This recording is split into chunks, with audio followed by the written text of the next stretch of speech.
Hello friends, आज हम आपसे काल्पनिक नामों के साथ एक ऐसी घटना के विषय में चर्चा करेंगे जो बिल्कुल सत्य है, इसमें 1% झूठ नहीं है।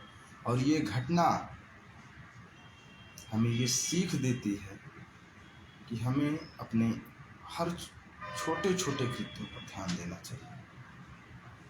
आप कोई भी डिसीजन ले रहे हैं तो उस पर 100 बार आप विचार विमर्श करें, उसके बाद ही कोई डिसीजन लें, क्योंकि आपका एक गलत डिसीजन आपका पूरा जीवन तबाह कर सकता है। आपने अगर एक गलत डिसीजन ले लिया तो आप उस एक गलत डिसीजन की वजह से सारी जिंदगी आपको पछताना पड़ सकता है। और ऐसे समय में आप इसलिए नहीं परेशान होते हैं कि आपने क्या खो दिया, बल्कि इसलिए परेशान होते हैं कि आपने उस समय उस गलत डिसीजन को लिया क्यों। आपने उस गलत डिसीजन को उस व्यक्ति के लिए ले लिया जो आखिर में उसके पात्र ही नहीं था। तो दोस्तों, आइए बात करते हैं उस घटना के विषय में।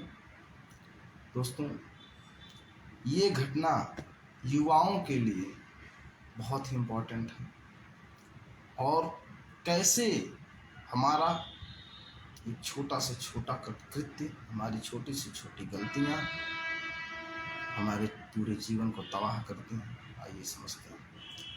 दोस्तों, दो युवा लड़के लड़कियां, जिनका नाम, लड़के का नाम शिवा होता है और लड़की का नाम राधा होता है, दोनों एक दूसरे से अनजान होते हैं। एक शादी समारोह में सन 2019 में मिलते हैं और दोनों के विचार उस समय इस कदर मिलते हैं, दोनों की बातचीत इस कदर होती है कि धीरे धीरे उनका मिलना जुलना आगे बढ़ जाता है और दोनों का संबंध इस कदर प्रगाढ़ हो जाता है कि दोनों अपना संपूर्ण जीवन एक साथ बिताने का डिसीजन लेते हैं और एक long term as a girlfriend boyfriend लगभग 2 साल साथ रहते हैं। साथ रहने का मतलब ये नहीं कि एक ही छत के नीचे एक ही घर में रहते हैं। एज ए गर्लफ्रेंड बॉयफ्रेंड मतलब जैसे आज के दौर में चल रहा है तो उस तरीके से दोनों का रिलेशन रहता है और बहुत ही मधुर संबंध होता है, बहुत सारी चीज़ें अच्छी होती हैं।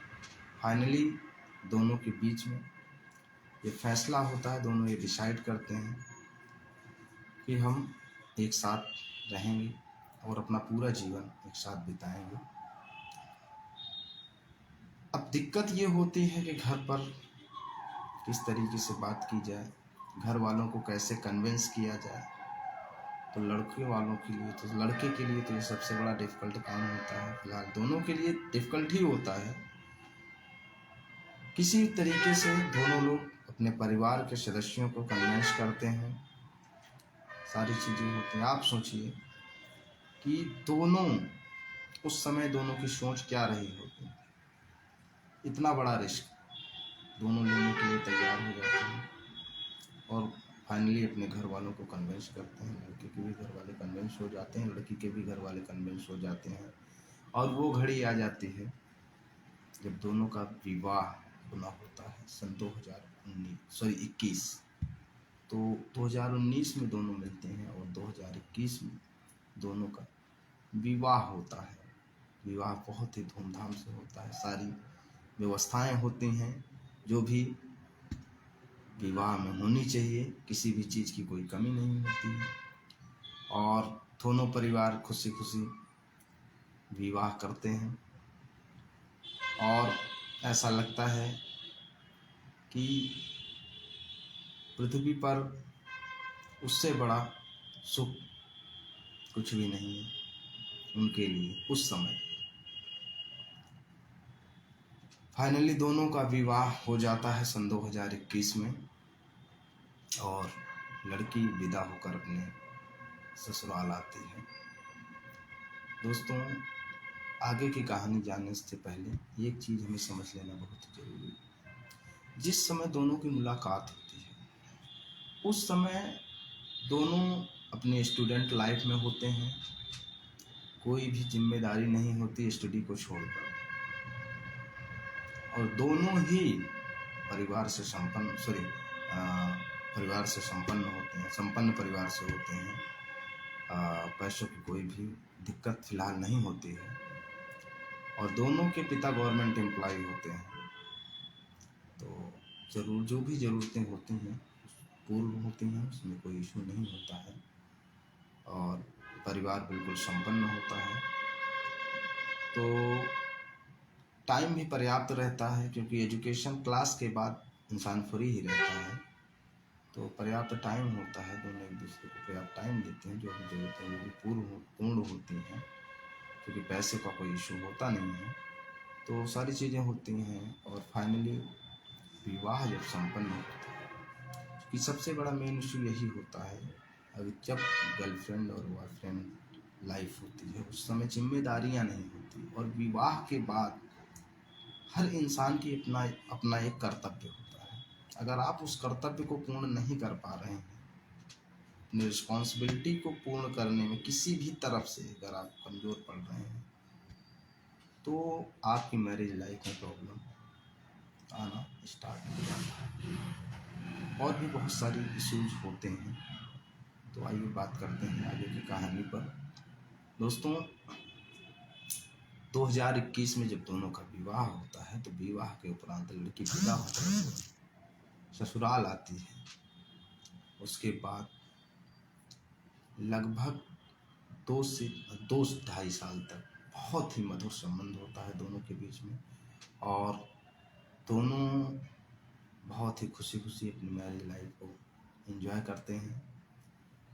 और क्योंकि परिवार, मैं बार बार आपको एक चीज़ बता रहा हूँ कि हर तरह से संपन्न होता है, तो किसी तरह की कोई भी समस्या नहीं होती है दोनों के जीवन में, और आराम से जीवन कट रहा होता है। सब ज़रूरतें पूर्ण होती रहती हैं। हर साल या जब भी लोगों का टहलने की इच्छा होती है, तो अपना डिसाइड करते हैं जहाँ भी जाना होता है, और टूर भी जाते हैं। जो भी स्पेंड होता है उसको हो जाता है, और जो ज़रूरतें होती हैं वो पूर्ण होती रहती हैं। कोई ऐसा इशू नहीं आता कि जिसकी वजह से उनके जीवन में कोई समस्याएं हों, और सब कुछ एकदम नॉर्मल तरीके से चलता रहता है। लेकिन एक मनहूस समय, उसे मनहूस ही कह सकते हैं, सन 2023 इतना खतरनाक होता है उन दोनों के लिए कि क्या ही बोले। 2023 में क्या होता है अब वही जान सकते हैं, कि लड़की को जॉब करने की जिज्ञासा होती है। हालांकि इस जॉब की कोई रिक्वायरमेंट नहीं होती है, क्योंकि लड़का माँ बाप का इकलौती संतान होती है, और पिता गवर्नमेंट एम्प्लॉय होता है, और लड़का भी सेटल्ड होता है। हालांकि गवर्नमेंट जॉब तो नहीं होती, लेकिन गवर्नमेंट जॉब से कम भी नहीं कह सकते हैं। तो सारी चीज़ें पर्याप्त होती हैं कि जॉब की कोई रिक्वायरमेंट फ़िलहाल नहीं रहती है। लेकिन अब किसके मोटिवेशन से, चूँकि विदिन 2 ईयर्स और 5 ईयर्स में कभी ऐसी कोई भी रिक्वायरमेंट नहीं आई, ना कोई भी ऐसा सवाल आया कि हमें जॉब करनी है, तो एकाएक अगर जॉब की बात उठती है तो थोड़ा सा मन में संदेह होता है। तो लड़की बोलती है कि मुझे जॉब करना है, और वो भी डिफरेंट सिटी में, लड़के के निवास स्थान से हट के किसी ऐसी सिटी में जो उसके निवास स्थान से लगभग 250 से 300 किलोमीटर की दूरी पर होता है, जो कि संभव नहीं होता है। फिलहाल किसी तरीके से लड़का उनकी बातों को मानता है, और 1-2 कंपनियों में जहाँ पे वो बोलते हैं इंटरव्यू दिलाता है, और फाइनली सिलेक्शन होता है, जॉब शुरू होती है। उस दौरान काफ़ी सारी दिक्कतें आती हैं। दिक्कतों का मतलब ये कि जैसे माँ बाप का इकलौता बच्चा होता है और पिता बाहर सिटी में जॉब करते हैं, घर पे एक बहन और एक माँ रहती है अकेले में, तो शायद वो इस चीज़ को समझाता भी है लड़की को कि मेरा किसी अदर सिटी में जाना शायद पॉसिबल नहीं है, मैं प्रॉपर अदर सिटी में नहीं रह सकता, क्योंकि अगर मैं बाहर रहूँगा तो मेरी मेरी जो ड्यूटीज़ हैं, मेरे जो कर्तव्य हैं वो छूट जाएंगे, मैं उनको पूर्ण नहीं कर पाऊँगा। मेरे कुछ कर्तव्य मेरे माँ बाप के प्रति भी हैं, मेरे परिवार के अन्य सदस्यों के प्रति भी हैं, जिनको पूर्ण करना मेरा दायित्व है। अगर मैं उनको पूर्ण नहीं करता हूँ तो उचित नहीं होगा। दोनों किसी तरीके से कन्विंस होते हैं और लड़की जॉब करती रहती है। धीरे धीरे जॉब लगभग 6 महीने करती है लड़की, फिर कुछ ऐसी बातें होती हैं जिनकी वजह से दोनों के बीच में थोड़ा सा संबंध गड़बड़ होता है। लेकिन उतना भी गड़बड़ नहीं होना चाहिए था, उतना भी खराब नहीं होना चाहिए था जितना हुआ। और वो कहीं ना कहीं मिसअंडरस्टैंडिंग या फिर किसी थर्ड पर्सन का मोटिवेशन, वो मैं नहीं बता सकता, वो तो वो खुद समझ जाएंगे कि ऐसा हुआ क्यों। किसी ना किसी, जहाँ तक मेरा अपना अनुभव है, मैं खुद भी इस केस पर काम कर रहा हूँ, इसलिए मैं ये घटना आपको बता रहा हूँ। कहीं ना कहीं इस केस में थर्ड पर्सन का इन्वॉल्वेशन हुआ, कहीं ना कहीं थर्ड पर्सन इसमें इन्वॉल्व हुआ, जो मोटिवेट किया ऐसे कृत्य को करने के लिए, तभी ऐसे कृत्य हुए, अदरवाइज ऐसे कृत्य होते नहीं। क्योंकि जो रिलेशन लगभग 5 साल से चल रहा हो, एकाएक उसमें ऐसी बात आ जाए जिसकी वजह से संबंध गड़बड़ हो जाए, तो मुझे नहीं लगता कि ये स्वतः आएंगे बिना किसी थर्ड पर्सन के मोटिवेशन के। तो फाइनली दोनों के बीच में संबंध इस कदर गड़बड़ होते हैं कि लड़की अपने घर जाती है और लड़के द्वारा कई बार प्रयास किया जाता है कि संबंध को पुनः अच्छा बनाया जाए और सब कुछ पहले जैसा हो जाए।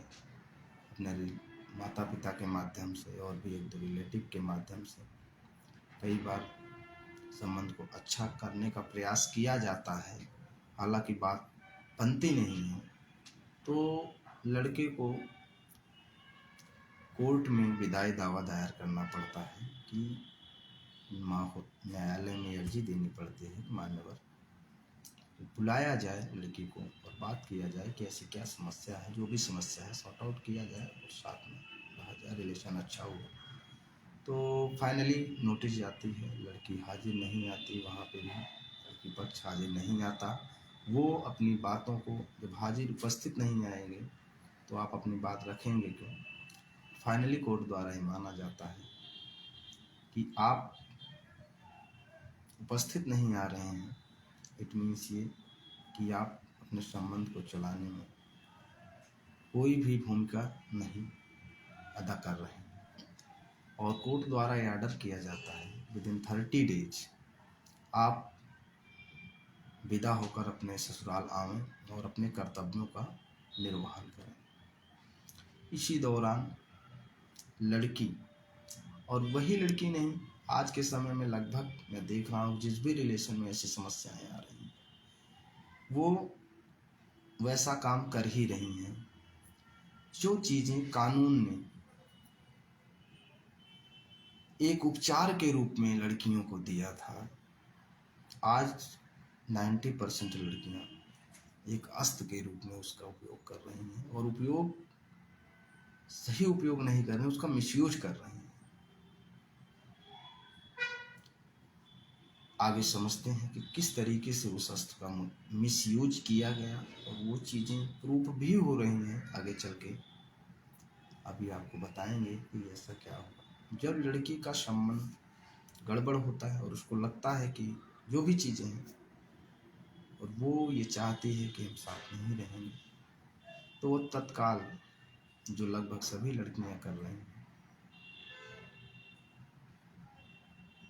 इनलीगल डावरी 4 सेक्शन 498 फाइल करती है। दहेज प्रथा का मुकदमा कि हमारे ससुराल पक्ष के लोग हमसे दहेज की मांग कर रहे हैं और जिसकी वजह से हमको प्रताड़ित कर रहे हैं, मेरे साथ मारपीट कर रहे हैं। ये तो एक टाइटल सा बन गया है कि आज कोई भी लड़की अगर साथ नहीं रहना चाह रही है तो वो तुरंत ये 2 मुकदमे, एक घरेलू हिंसा का और एक 498A तुरंत कोर्ट में फाइल करेगी। और 2 चीज़ें कॉमन हैं। एक ही आप अगर ऐसे मुकदमों को उठाएंगे, फाइल्स को देखेंगे तो लगभग कुछ चीज़ें आपको सब मुकदमों में कॉमन मिलेंगी कि हमारे घर वाले हमसे इनलीगल दहेज मांग रहे हैं और जिसकी वजह हमारे गार्जियंस उसको दे पाने में सक्षम नहीं है, जिसकी वजह से हमको प्रताड़ित कर रहे हैं। दूसरा, हमारे पति के परिवार वालों द्वारा, पति द्वारा या जो भी जिसका भी नाम देना चाहें, उनके द्वारा हमारा हैरेसमेंट किया जा रहा है। तो 2 मुकदमे तो ये कन्फर्म होते हैं। लेकिन दिक्कत ये होती है कि जिनके साथ ऐसी घटनाएं रियल में होती हैं वो तो ठीक है कि उनको तो भाई उपचार मिलना ही चाहिए, उनको तो सुरक्षा मिलनी ही चाहिए। लेकिन जो मॉडिफाई करते हैं, अगर जैसे आपके साथ घटना नहीं हुई है या कोई कृत्य नहीं हुआ है और आपको उसके विषय में बताना है या आपको एक झूठी कहानी तैयार करनी है, मॉडिफाई करना है, तो कहीं ना कहीं आप उसमें बहुत सारी ऐसी गलतियां करेंगे, बहुत सारी ऐसे झूठे तथ्य लिखेंगे जो फ्यूचर में आप प्रूव नहीं कर पाएंगे या जिनकी वजह से आपको फ्यूचर में बहुत सारी समस्याएं आएंगी और आप गलत साबित होंगे। ठीक है, प्रॉब्लम तो आएंगी, नो डाउट, प्रोसीजर तो पालन करना पड़ेगा नेक्स्ट पार्टी को, लेकिन आपकी यही छोटी सी गलती आपको फ्यूचर में गलत साबित करेगी और आपका जीवन तो फिलहाल तबाह हो ही रहा है, आप बेइज्जत भी होंगे। और वही चीज़ें होती हैं। फाइनली लड़की 498 का मुकदमा फाइल करती है, घरेलू हिंसा का मुकदमा फाइल करती है, जिसमें कुछ ऐसे तथ्यों को शामिल करती है जो कि हुए ही नहीं होते हैं, जैसे या जो कि सत्य नहीं होते हैं। लड़की अपने मुकदमे में ये बात कहती है कि मैं हुनरमंद नहीं हूँ और मैं कमाने में सक्षम नहीं हूँ और ससुराल पक्ष द्वारा हमारा शोषण किया जा रहा है, ससुराल पक्ष द्वारा हमसे नाजायज दहेज की डिमांड की जा रही है जो कि हमारे परिवार वाले देने में सक्षम नहीं। और भी कई सारी ऐसी बातें लिखी जाती हैं जो कि सत्य नहीं होती हैं। तो जब ये मुकदमा न्यायालय श्रीमान के समक्ष पहुंचता है, क्योंकि अगर हम सही हैं तो हमारे पास बहुत सारे ऐसे साक्ष्य होंगे जिनकी वजह से हम अपने ऊपर लगे झूठे एलिगेशन को सही साबित करते हैं, झूठे एलिगेशन को सिद्ध कर देंगे कि ये एलिगेशन झूठा है, ये एलिगेशन हमारे ऊपर फर्जी लगाया जा रहा है। और जब भी आप अगर सही हैं तो आपको दिक्कतें तो आएंगी, लेकिन आपको जीत अवश्य मिलेगी। यही होता है इस मामले में। जब न्यायालय श्रीमान जी के समक्ष उक्त मुकदमा पहुंचता है तो न्यायालय श्रीमान जी द्वारा चीज़ें पूछी जाती हैं कि पहले लड़के से पूछा जाता है कि आप लड़की को ले जाना चाहते हैं के द्वारा, क्योंकि लड़का तो भाई चाहता ही है कि उसका संबंध आगे फ्यूचर में ब्राइट हो और अच्छा हो, मधुर हो, स्वीट हो। तो लड़का बोलता है कि मैं तो ले जाने के लिए सब तैयार हूँ, मुझे फ़िलहाल कोई दिक्कत नहीं है। लेकिन जब वही चीज़ें लड़की से पूछी जाती हैं कि आप जाना चाहते हैं तो उनका एक जवाब होता है कि हमें नहीं जाना है। फिर नेक्स्ट क्वेश्चन होता है जज साहब का कि ऐसा क्या दिक्कत हुई कि आप दोनों लोग एक साथ रहने में स्वयं को सक्षम नहीं महसूस कर रहे हैं।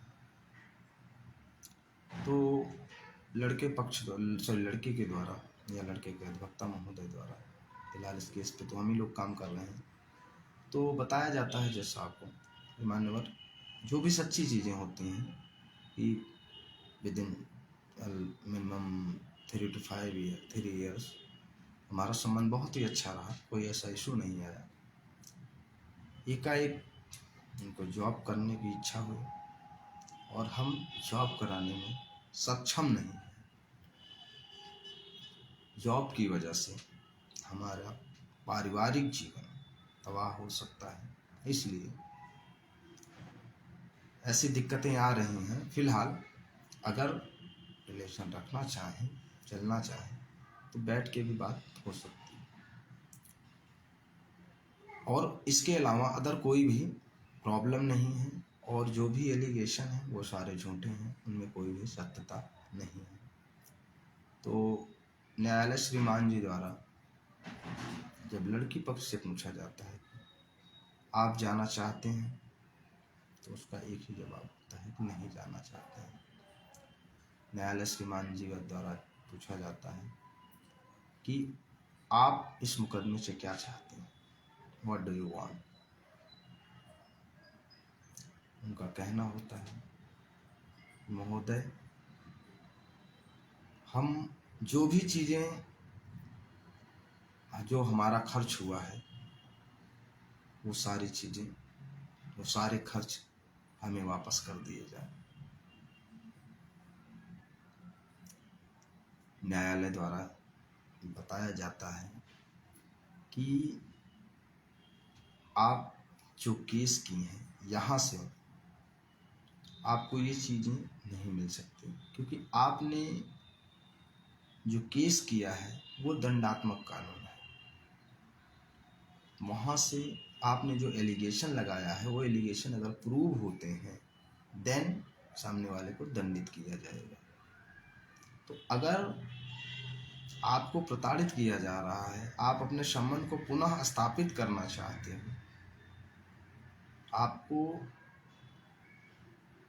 आपसे इनलीगल दहेज मांगा जा रहा है, आपको आपके साथ हिंसा हो रही है, तो उस चीज़ को, उसमें आपको कोर्ट रिलीफ दिला सकती है। कोर्ट सामने वाले को समझा सकती है, डांट सकती है, जो भी चीज़ें हैं वो सारी चीज़ें की जा सकती हैं जिससे आपका संबंध फ्यूचर में अच्छा हो जाए और आप लोगों का वैवाहिक जीवन अच्छा हो। लेकिन आप उस पॉइंट पे बात ही नहीं कर रहे हैं, आप सीधा आप ये चाह रहे हैं कि हम साथ नहीं रहेंगे और हमारे वेजेस दिलवाए, हमारे खर्च दिलवाए जाएं, तो जो कि इस मुकदमे से पॉसिबल नहीं। दूसरी चीज़, अभी जो भी चीज़ें आपने इलीगल लिखा हुआ है, अभी उस चीज़ पे आगे फ्यूचर में बात होंगी। अब आप बताइए, आप स्वयं सोचिए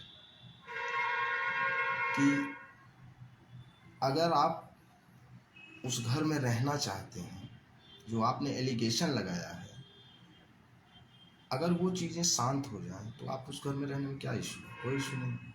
लेकिन आपको रहना नहीं है, आपका सीधा एक जवाब है हम नहीं रहना चाहते। तो आप सोचिए कि 5 साल तो आप बहुत आसानी से, शादी से पहले अगर आप सामने वाले बंदे को 2 साल पहले से जानते थे, मुझे नहीं लगता कि आप से कोई भी ऐसी चीज़ रही होगी जो आप उसके बारे में नहीं जानते थे। लगभग सभी चीज़ें आपको पता थी।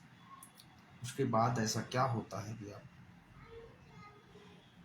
साथ नहीं रहना चाहते, आप अलग हो जाना चाहते हैं। फिलहाल वो उनकी पर्सनल प्रॉब्लम्स हैं।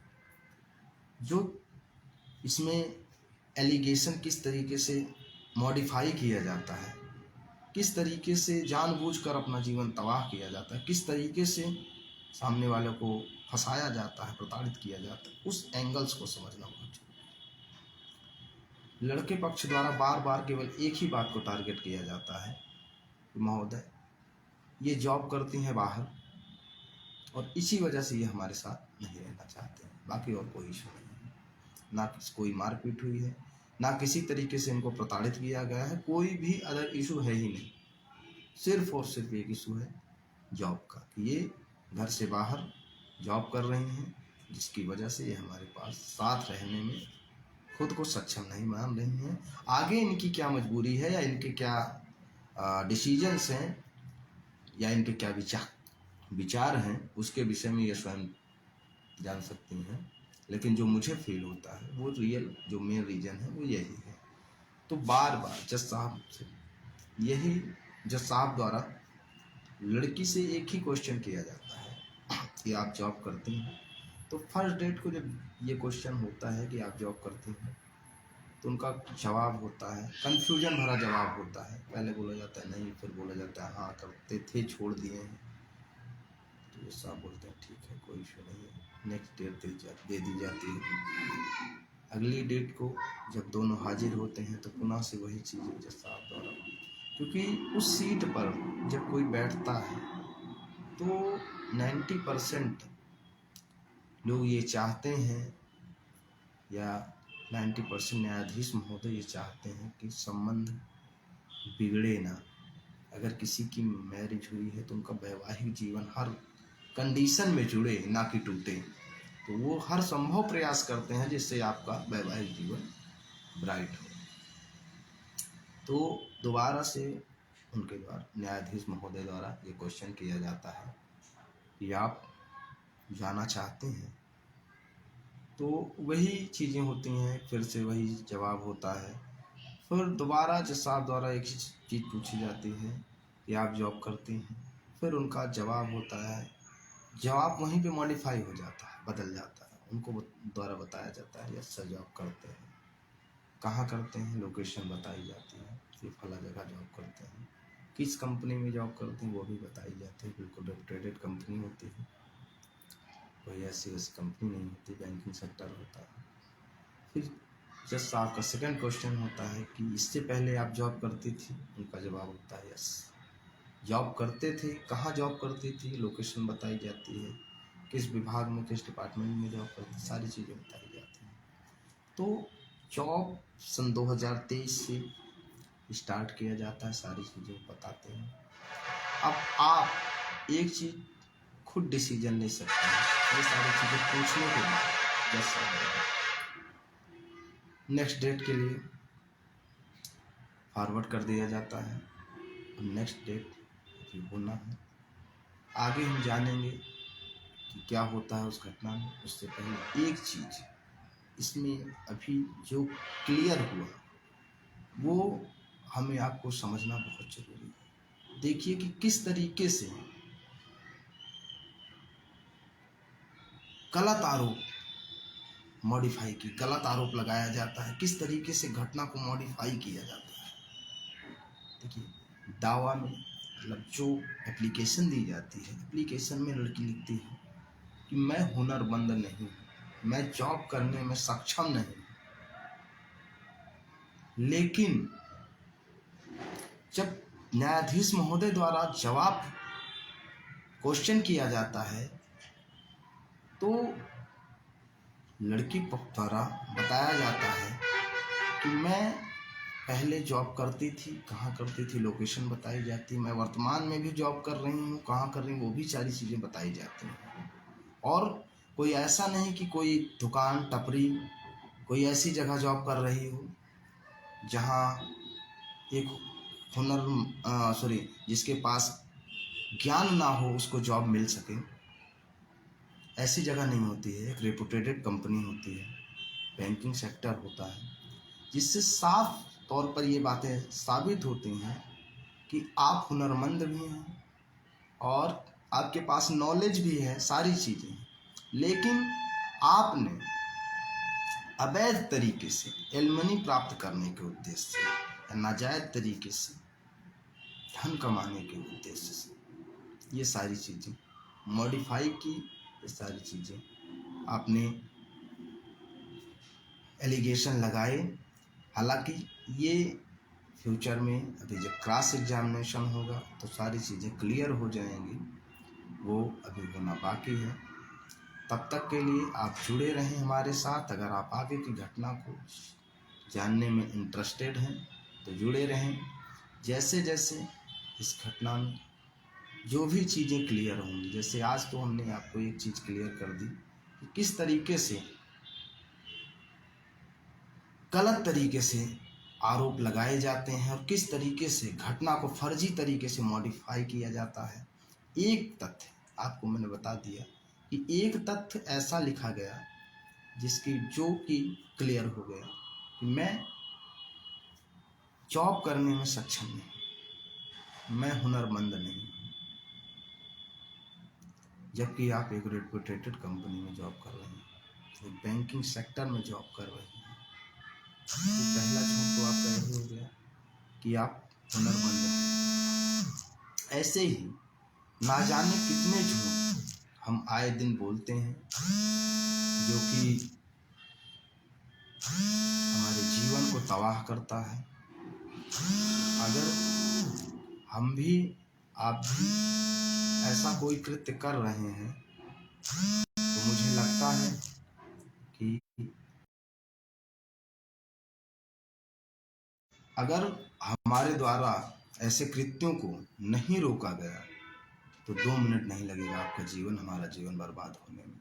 और आज 90% जो भी मुकदमे फैमिली कोर्ट में आ रहे हैं वो ऐसे ही छोटी छोटी गलतियों की वजह से आ रहे हैं।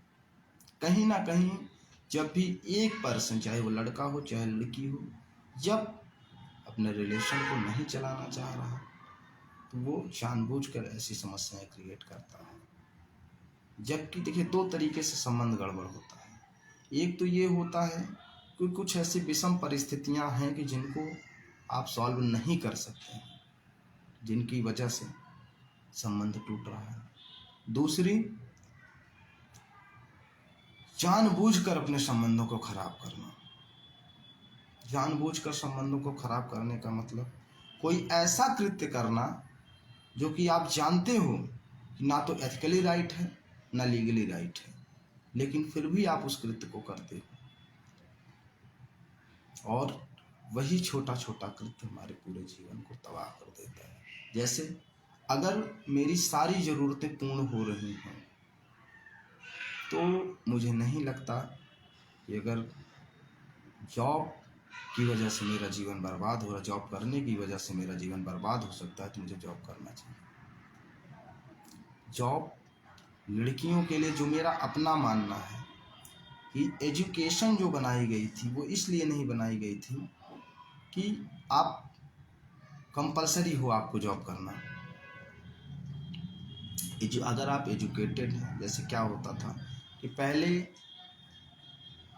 लड़कियां अगर पढ़ी लिखी नहीं होती थी, पुरुष पढ़े लिखे हैं, बच्चे हुए, पुरुष वर्ग लगभग टाइम बाहर ही रहते हैं, बहुत ही कम टाइम अपने परिवार के सदस्यों के साथ बिता पाते हैं। ऐसे में ज़्यादातर टाइम बच्चे अपने माँ के साथ होते हैं या परिवार की महिलाओं के साथ होते हैं। ऐसे में अगर महिलाएं शिक्षित नहीं हैं तो वो बच्चों को अच्छी एजुकेशन नहीं दे पाएंगी और उनके कृत्यों पर नज़र नहीं रख पाएंगी, उनको सही सलाह नहीं दे पाएंगे, उनकी एजुकेशन में कोई हेल्प नहीं कर पाएंगे, और जिससे उनका पूरा जीवन तबाह हो जाएगा। बच्चों का जीवन महिलाओं से बेहतर मुझे लगता है कि कोई नहीं बना सकता। एक पुरुष वर्ग उतना बेहतर भविष्य नहीं दे सकता अपने बच्चों को जितना एक महिला दे सकती है। पुरुष केवल आर्थिक रूप से बच्चों को सहायता दे सकता है, बच्चों को मजबूत कर सकता है, लेकिन महिला आर्थिक और आर्थिक और शैक्षिक दोनों रूप से मजबूत कर सकती है। लेकिन दोनों के लिए चाहिए टाइम, समय। ऐसा नहीं है, मेरा इस बात को लेकर विरोध नहीं है कि महिलाएं जॉब ना करें, जॉब करें अगर उनके पास समय है, अगर उनकी नीड है तो। अगर समय नहीं है, समय का अभाव है, तो मुझे जो मेरा अपना मानना है कि आपका संबंध कितना भी अच्छा हो, अगर समय का अभाव रहते हुए भी आप अगर जॉब कर रहे हैं तो कहीं ना कहीं आपका संबंध एक समय आएगा कि गड़बड़ होगा। उसका रीज़न ये होता है कि जब आप जॉब भी करेंगे, पारिवारिक जिम्मेदारियां भी आपके सर पे होंगी, तो आपके पास बहुत ही शॉर्ट टाइम होगा और जब आप कहीं जॉब कर रहे हैं तो आपके पास मेंटली प्रेशर भी होगा, आप मानसिक रूप से स्वस्थ भी नहीं होंगे, तो आप अपने परिवार के सदस्यों पर के ध्यान नहीं दे पाएंगे, आप उनको टाइम नहीं दे पाएंगे, और जो आपके कर्तव्य हैं आप उसको निर्वाह नहीं कर पाएंगे।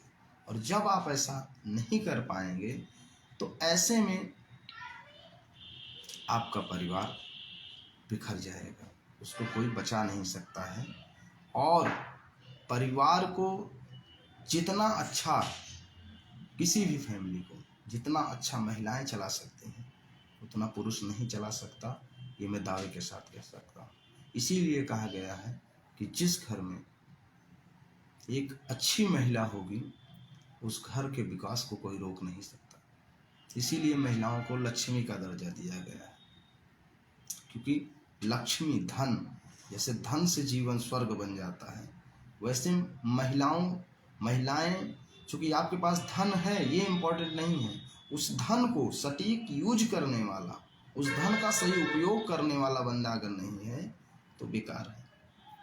एक लक्ष्मी पैसा, दूसरी लक्ष्मी वो जो उस पैसे का सही उपयोग कर रही है। तो लक्ष्मी को संभालने वाली अगर लक्ष्मी आपके यहाँ नहीं है तो मुझे नहीं लगता कि आपका परिवार बेहतर चलेगा। और मैं सभी महिलाओं और सभी पुरुषों से ये निवेदन करूंगा कि अगर आपके घर में ऐसी महिलाएं हैं जो आपके परिवार को बहुत अच्छे से मेंटेन कर रही हैं तो वो लक्ष्मी से कम नहीं है। आप उनका बहुत ही सम्मान करें, और आप बहुत ही खुशकिस्मत हैं जो आपके घर में ऐसी महिलाएं हैं, क्योंकि जहाँ ऐसी महिलाएं नहीं हैं वहाँ क्या हो रहा है ये आपसे छुपा नहीं है। और अगर आपको नहीं पता है तो एक बार परिवार न्यायालय में जरूर विजिट कर लें, वहाँ पे आपको बहुत अच्छी महिलाएं भी मिलेंगी, बहुत गंदे पुरुष भी मिलेंगे। मैं दोनों को दोषी मानूंगा, ऐसा नहीं है कि एक ही पक्ष दोषी है, लेकिन कभी कभी एक पक्ष रिलेशन चलाना चाह रहा है, दूसरा उसको तोड़ना चाह रहा है, तो ऐसे टाइम पे रिलेशन नहीं चल सकता है। जब दोनों सोचेंगे तभी पॉसिबल होगा। तो मेरा आप सभी से निवेदन है कि रिलेशन को टूटने से पहले अपने रिलेशन को बचाया जाए तो ज़्यादा बेहतर होगा, और अपने हर छोटे छोटे कृत्यों को सोच समझ कर किया जाए। अगर वो एथिकली लीगली सही है तभी उसे किया जाए, अन्यथा संभव नहीं है। जीवन एक बार मिला है, दोबारा जीवन नहीं मिलेगा, और इस जीवन को अगर आप कोर्ट कचहरी में बिताना चाहते हैं तो जो मर्जी वो करें, लेकिन अगर आप अपने इस जीवन को अच्छे से बिताना चाहते हैं तो अपने हर कृत्य पर नज़र रखें और कोई भी गलत कृत्य ना करें, और वही काम करें जिससे आपका परिवार खुशहाल रहे, आप खुशहाल रहें, आपका और आपके परिवार का फ्यूचर ब्राइट हो। मिलते हैं इस कहानी के अगले एपिसोड में, तब तक के लिए बाय बाय, टेक केयर, धन्यवाद, स्वस्थ रहें, मस्त रहें।